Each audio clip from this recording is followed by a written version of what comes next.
bulldog? Sabi niya, ako ay isang pitbull. Siya. Siya nga, siya. Sabi niya. May nakita siya yata eh. Oo. Siya. Tao. Ay, may tinuturo siyang iba. Tao. Okay. Hindi ako. Ikaw. Akala ko may tinuturo siya. Akala ko, sige, tuloy mo. Siya ay isang bulldog. Isang pitbull. Dapat matakot ang lahat. Ba? Alam mo kung sino? Sino tinutukoy niya? Ay, tuloy natin ang basa. Kapag sinabihan mo si General Torre na umatake, aatake siya. Diba? Natawa ko ito. Masakit magsalita itong si... hindi, teka lang, tao niya yan Hindi, Jen. Ito kasi ang problema sa mga tao, ha? Kapag ka nakarinig ng hayop, akala nila ay lahat na nakabuo ng... Halimbawa, hindi, ano yan?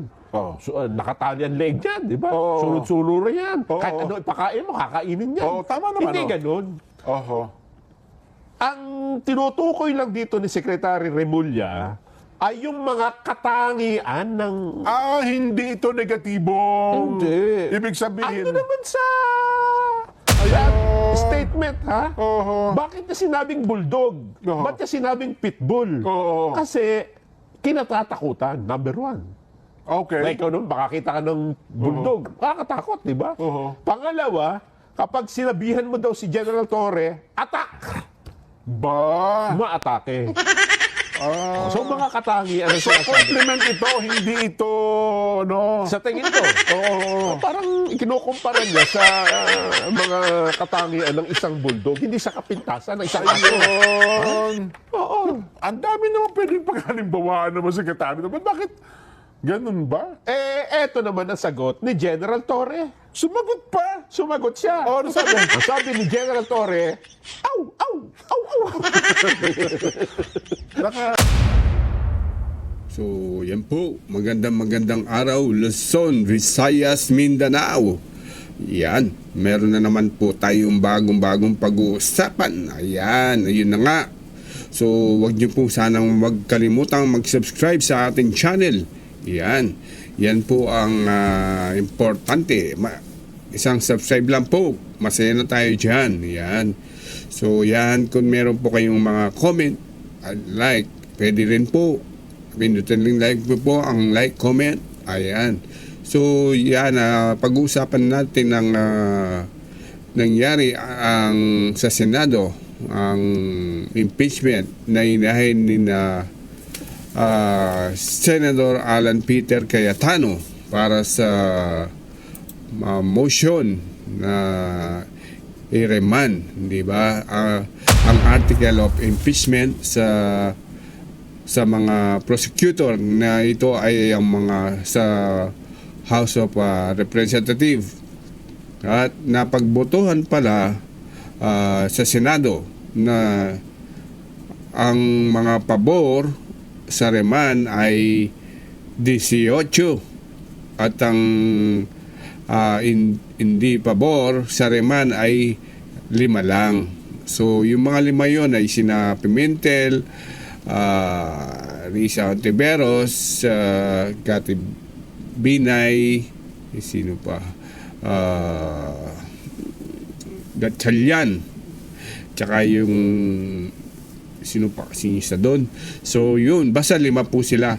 So yun, sa batuhan natalo po ang sina Ontiveros. At sa ngayon ay si Risa ay nagwawala.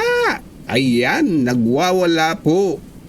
Ano pong pinagsasabi niya kay presiding judge na si Chis Escudero? Hindi daw maka-constitution. Pero di ba napagbotohan naman nila. So dapat huwag na siya masyadong magdadakdak. So hindi rin tama yun kasi parehas na sila na nasa sa sa Senado. Di ba? So yun, panoorin po natin ang mga kwentuhan at ni sa saga ng mamamayan si Nelson Dubaw at si Sir Jen. So wag niyo pong kalimutan mag-subscribe Iyan lang po, masaya na tayo. So sabay-sabay natin panoorin ang masaganang mamamayan. Pasok. Ay hindi na natin nasubaybayan. Hindi na. Dahil gabi na. Nasubad na. So yung panood ko kinuwento lang. mo, gabi na nangyari. Yes. Yun. Oo. At sila ay nagbotohan. Yes. Ang lumabas sa resulta ng botohan, 18 ay nagsabi, i-remand, ibalik yan sa Sa House. House of Representatives. At 5 ang tumutol. Yan. Kaya nanaig po ang kagustuhan ng impeachment court, yung Senado ho, as impeachment court na i-remand. Ang termino kasing remand, pang kaso talaga eh. Pang legal term yan eh. Pinagtalunan pa kanila yung remand. Synonym sa niya yan ng ibasura, ibaliwalain, parang ganon. Ay, hindi. Pero, Hindi. Parang yan yung kaso ni De Lima. Di ba? Yung kaso ni De Lima ay umapila sa Court of Appeals yan eh, di ba? yes. Kasi siya ay dinismiss eh. So ang sabi ng Court of Appeals na remand, balik yan. Ibalik mo. Pag-usapan niyo ulit. Mukhang may mga mali kang desisyon dito. Okay. Ayun. So ano ang... teka muna, ano ba batayan? Bakit ba nirema? Ito kasi yung katanungan ng marami. Ha? Bakit ba ibinalik? Bakit ba sinabi ng Senate as impeachment court na wag muna natin tong dinggin? Kailangan ay ibalik natin ito? Ano ba sabi? Pagpaliwanagin natin. May magpapaliwanag? Magpapaliwanag. Senator Judge Alan Peter Cayetano. Ayun. Kasi Malinaw, parang, again nga, nirevise na kasi yung motion ni Senador Bato de la Rosa na sa halip na i-dismiss ay remand. Pakinggan natin. Senator Judge Alan Peter Cayetano. Ano ba paliwanag dyan? Can dismiss it today, we can remand it to the House of Representatives, or pwede natin ituloy bukas. If we dismiss it today, based on the ground that it is violated the Constitution at more than once na po ito na-file in 1 year, we don't have enough time today to debate that. As the minority leader said, yes, we can take judicial notice of the dates, pero I wanna see the documents. Kailan ba talaga nag-file, sino final, etc. So aabot tayo bukas and even tomorrow with 23 opinions dito. My point is, Mr. President, I cannot in conscience, as a lawyer and as a senator judge, just make that rash decision that it violated the 1 year. I mean, ngayon ko lang nalaman na pwede yan, or if we were thinking about it the last few days, pero ang Supreme Court nakailang araw na, nakailang linggo na, hindi rin nagdedesisyon pa. So, mabigat tong puntong ito. That's my appeal to Senator Bato, na mabigat desisyonan ng dismissed based on it has not been filed, that we violated the Constitution na mahigit isang beses tong final. So ang kasi ang nauna ng sinabi ni Senador De La Rosa ay may constitutional infirmities. Tama. Kaya dapat i-dismiss. Ang sabi ni Senador Cayetano, mabigat kung dismissan.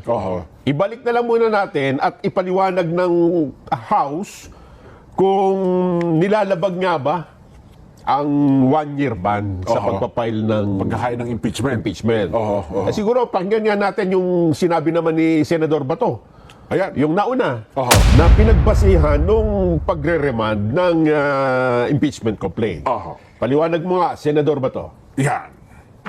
I respectfully move that in view of its constitutional infirmities and question on the jurisdiction and authority of the 20th Congress, the verified impeachment complaint against Vice President Sara Zimmerman Duterte be dismissed.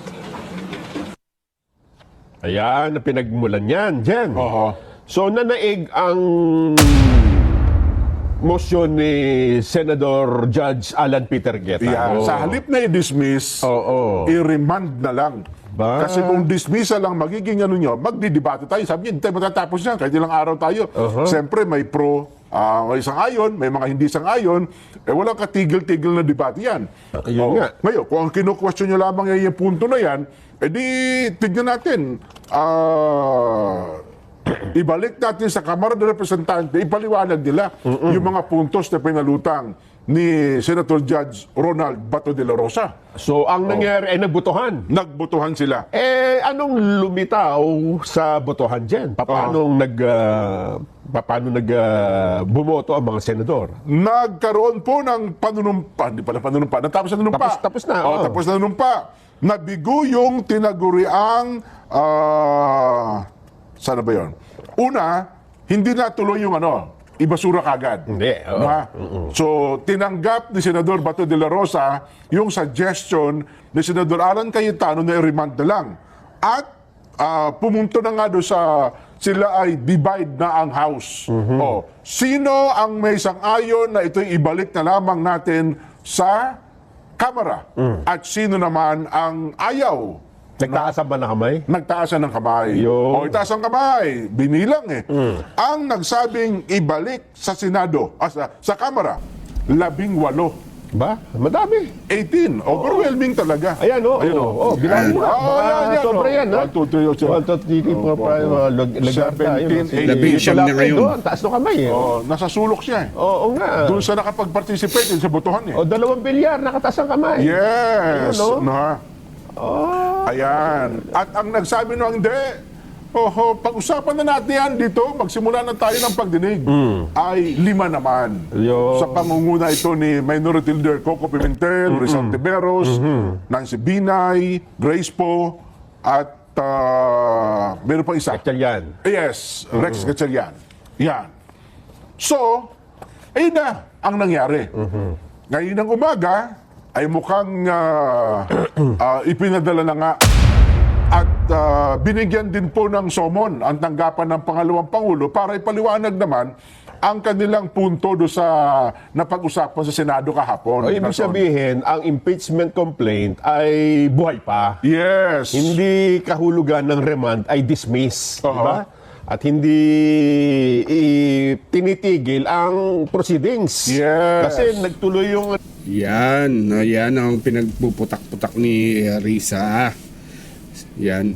Kasi ang remand, yan, pinare-remand lang, pinapa-clarify sa kung hindi sila lumabag sa Constitution ang mga prosecutor. Yan. Pero hindi ibig sabihin na mawawala na ang impeachment. Andun pa rin. Pero sabi ni Risa Hontiveros, ang remand at saka impeachment na ika-cancel na impeachment, babaliwala, parehas lang daw. Paano nangyari yun?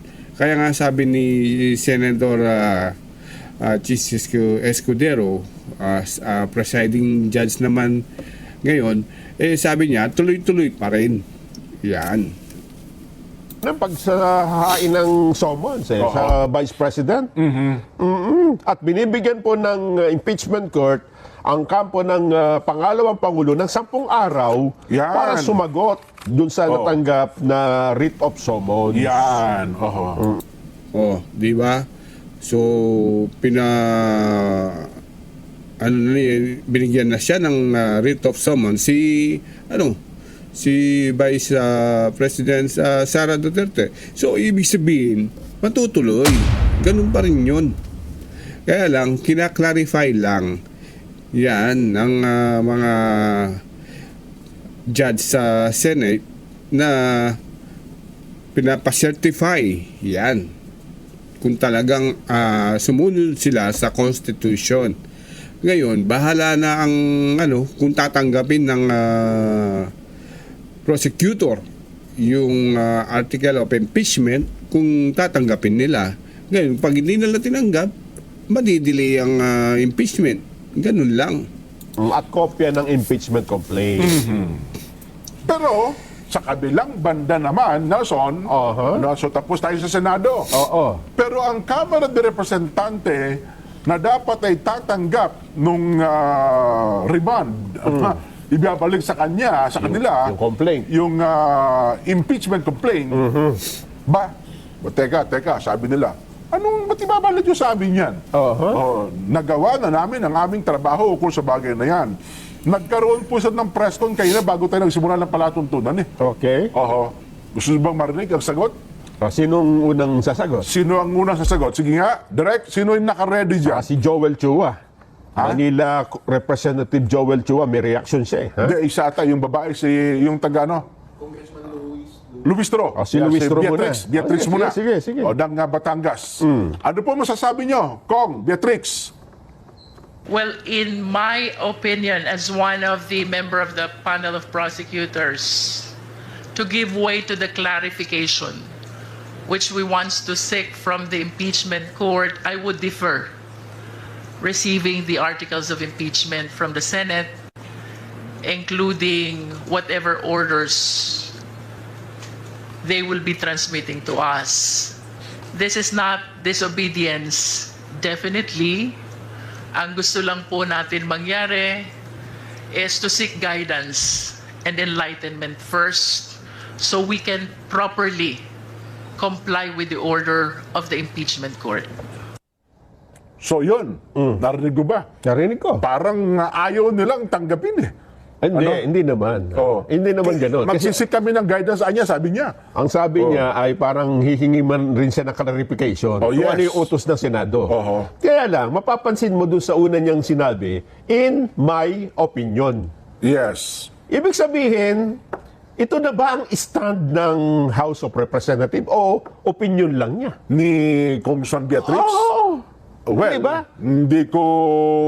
Kasi siya na dapat sinabi niya, the House leadership o kaya yung kanilang as prosecutors have decided not to accept the ganyan, but to seek first clarification on this matter. Yun na nga, mukha na sa question and answer na itong portion na ito. Kaya mapapansin nyo, in my opinion. Yes. Ibig sabihin, hindi pa ito opinion ng kabuuan nila. Kabuuan, yung labing-isang prosecutor, ano? Ito pa nga, yung sinasabi ko sa iyo, si Manila Congressman Joel Chua. Ano naman ang point ni Kong Joel? Meron din siyang iba pang Opinion din. Opinion eh. Napakinggan natin. Ano bang sinasabi ni Kong Chua? Lulungkot po kami dahil ito po'y maliwanag na paglabag sa ating saligang batas. Dahil wala naman po sa mandato ng mga senador ang mag-file at magdesisyon sa ganitong klaseng mga motion. In fact, ito po ay gawain dapat ng defense, ng abogado, ng defense. Kaya nga po parang lumalabas po dito sila na rin ang nag-aabogado sa ating Vice Presidente. Nagka-abogado Ilan yun? Parehas lang naman sila eh. Kahit si Ontiveros, lumalabas na silang nag-aabogado sa mga prosecutor. Parehas si Coco Pimentel, ganun din. Sila lang naman eh. Kaya nagkakagulo sa Senado. Huwag ka masyadong bias. Ayun. Dapat ay niya, well, narinig ko rin sa debate kahapon sa Senado yan eh. Na ang dapat ay niya, nag-motion yan, ay ang depensa, hindi tayo as prosecutor judges. As prosecutor judges, senator judges. Ang mangyayari niyan, Jen, kung gano'n ang gusto nila mangyayari, madi-dismiss nga yung Hindi ba? Kasi ang sasabihin nila, ito ay parang yun ang unang topic eh, di ba? Yun na nga. Well, ang naging usapin na yun ay, well, hindi nga siya ng ayunan ng kapulungan ng Senado at nauwi sila doon sa remand. Alam ba, ang mga nasa Kamara, mali ang Senado, magpapile kami ng reklamo sa Supreme Court. Ba't di-delay ito? Stalemate lalo, di ba? Sabi ko nga sa iyo, panahon ang hinahabol nila eh. Panahon, yun lang carry over, debatable pa yun. Ako naniniwala hanggang ngayon, debatable yan. Naman, lahat Diba? yan, debatable. Kasi walang naunang mga pangyayaring katulad nito na pwedeng pagbasihan eh. Kasi kahapon hanggang sa magdesisyon ng Senado ipinaliwanag ni Senador Francis Tolentino yung kanyang boto ng pagsang-ayon na i-remand sa Kamara, pero ipinaliwanag niya yung kanyang boto na ipinalagay niya doon sa minute na ako niya naninindigan na hindi pwedeng i-carry over Itawid. sa 20 Congress itong usapin ng impeachment na dinidinig ng 19 Congress. Yun nga. Oo. Yun. At yan hindi pa natin nakikita. Yun naman si Senator Francis Tolentino. Yan, kaya siya pala bumoto ay dahil hindi niya pinaniniwalaan ng yung 19 Congress na itatawid sa 20th Congress. So, yun. Kaya siya nagboto pala. Yun ang ibig sabihin. Pero sabi naman ni Presiding Judge Jesus Guerrero, itatawid. Ewan ko kung anong mangyayari. Tuloy natin. Kita ang stand ng lahat ng senador. Yan. Oh. Katulad dito, nagulat yung iba Oo. na ganyan pala karami ang gusto. Sabi nga nila. Kasi naman, ito naman, Jen. Oo. Ang unang motion ay dismiss, di ba? Yes. Pinalitan lang ng remand Oo. Ibig bang sabihin kung ang remand at dismiss ay halos magkapareho, Oo. dismiss na yung, hindi ba? Well, may tumitingin na sabi nila na ang nangyaring botohan ay parang anino. Salamin Oo nga, no? ng darating na mga araw. Ayun nga. Kung papaano tatanggapin ng mga senador judges ang impeachment ni BP Inday Sara. Kasi kung ang lahat ay napakasidhi ng pagnanais na ituloy ang impeachment, kagaya ni Senador Coco Pimentel, de sana hindi nanalo yung remand. Ayun, tama. Di ba? Oo. 18.5, ang laki ng lamang. Overwhelming nga, sabi ko sa iyo. Kumbaga sa basketball, anong tawag dyan, Jen? Tambak. Tabak. Tambak yan. Oo. Nako. Pero Kaya ang ipinunto pa kahapon, in-remand, pero binigyang diin ng Senate President na ito'y hindi nangangahulugan Yun nga. na dinidismiss Hindi. ang usapin ng impeachment. Hindi. Yan. Binigyan nga ng somon ang pangalawang Pangulo. Pinasasagot na Pinasasagot din kagad nila. Kahit ang sabi ni Senador Bato, teka, bakit natin sosomon ang Vice President? Wala na tayong jurisdiction, ipinasa na natin sa Kamara sabi naman ni, hindi tayo nawawalan ng jurisdiction. Pinagpapaliwanag lang natin sila sa ipinapain, pero tuloy ang impeachment trial. Yan. Kaya sarap makinig ng mga debate na ganyan. Basta kumbaga magagaling, marurunong ang nagtatalo-talo. Mapapatango, minsan makikita, naku, talo na to. Pag sumagot naman yung kabila, buhay pa uli, nakabangon, nakasuntok Di ba? Tapos, yung akala mong talo, nung dinaan sa botohan, ay, nanalo pala. Akala ni Senador Bato, kaya nga si si Senador Bato kita nyo niya, kahit hindi ako abogado, di ba sabi niya pero ako ang nagtagumpay. Bakit daw siya nakakapagsalita ng mga bagay na hindi niya alam? May mga paratang pa ngayon. Bakit anya parang parehas ang stand ni Senador Bato doon sa stand ng tanggapan ni BP Inday Sara sa kanilang depensa? Siyempre. Laban sa impeachment. May tatanong pa ba yun? Yun na nga. Sagot ko naman, kapag ano ba, may bawal ba doon? Akala ko babanggitin mo pa yung dahilan kung bakit nakapagsasalita si Senador Bato ng mga bagay na hindi niya nalalaman Kung, pwede mo rin naman sabihin, bakit yung mga tutol, pare-parehas din naman ang linyada ninyo na tinututulan ninyo. Ibig bang sabihin, mali ba yun? abogado rin kayo ng kabila? Hindi naman natin sasabihin gano'n. Hindi. Yun ang ano Natural na yan. Oo, kasi unang-una, impeachment trial ay political, political na practice, parang gano'n. Hindi siya talagang legal sa legal. Di ba? Ang pag-uusapan mo dyan hindi naman merit sa demerit of the case ang hindi ito beyond reasonable doubt. Yun nga. Di ba? Oo. Ang korte kasi, ang hukuman, kapag ka nagdesisyon, beyond reasonable doubt. Ito kasi kahit na kahit walang evidence. Sa proper court, walang bahid ng katiting na pag-aalinlangan. Kasi kapag ka nagkaroon ng katiting na pag-aalinlangan, dismiss yan. Kahit pa sabihin mong mayroon ka kung ano namang mga witnesses. Ito pa ang pagkakaiba dyan, ha? Oo. Halimbawa, nag-decide ang impeachment court. Oo. Na sinabi mo, ang daming mali. Ha? Oo. Hindi nyo nilabag lahat ng unconstitutional. Oo. Hindi naman pwedeng baguhin ng Supreme Court yung desisyon. Tama. Oo. Kasi sila lang ang binigyan ng kapangyarihan na dinggin at desisyonan ang isang impeachment complaint. Oo. Yan ang pagkakaiba. Gaya, well, huwag tayo lumayo. Gaya na nangyari kay Justice Corona. Oo. Si Justice Corona po ay guilty sa usapin sa impeachment Sa court. mga ibinigay na impeachment complaint. Yes, Oo. talagang nilapatan siya ng hatol ng impeachment court. Guilty ka. Tanggal siya. Yan, tanggal siya. Kasi yun lang So, naman ang pwedeng ipataw ng impeachment court. Oo. Yung tanggalin ka sa pwesto. Oo. Eh nung ipinail na sa korte, Yun. yung mga articles of impeachment, Yes. ibig sabihin may mga kaso na Yun. kriminal, Oo. kasong sibil at kung ano pa. At ginamit din yung mga ebidensya. Yun din naman yung ebidensya. Oo, tama. Kasi wala naman iba. Oo. Ano nangyari? Ang nangyari po, pinawalang sala. Ang lahat po ng kasong isinampa kay Justice Corona ay ibinasura ng korte. Ayun, so opinion lang niya yun. Okay? Natawa ako, Jen, dito sa sinabi ni DILG Secretary John B. Cremulya. Ay, seryosong tao yan. Hindi nagpapatawa yan. Ay, hindi Kilala ba? ko yan. Hindi ba? Ba't natawa ko rito? Seryoso yan. Ang sabi kasi niya, Oo. ay, sayang, walang boses to eh, no? Ano baka sabihin? Hindi ko naman sinabi yun. Oo nga, baka kayo Baka lang mapahamak tayo dito, ha? You're putting words into the another words in Eh, another mouth. Ano muna ako, mag-waiver muna ako. Ayan, ha? yan. Ito Oo. po ay babasahin ko lang. Ha? Oo. Kasi wala tayong video. Hindi ko pwedeng patunayang sinabi niya talaga ito. Ha? Oo. Diba kung saan nyo naman napulot?